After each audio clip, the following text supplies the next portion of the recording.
One of the biggest frustration I had when I first started my business was my ad account got disabled, my business manager account got restricted,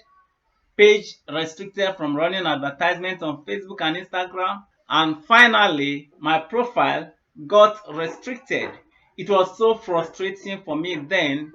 but if I had known what I know now and doing what I'm currently doing, all those frustrations would have been avoided. I'm going to be showing few business owners and advertisers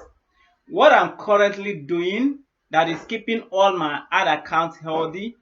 and the mistake I was making then that a lot of advertisers are currently making that is causing them their ad account being disabled and restricted and all of those frustrating things. Using this method, you will be able to run ad on sensitive niche like health niche and other niche that you can think of. All you need to do to get started is to click on the link in the description of this video or click on learn more button to get started.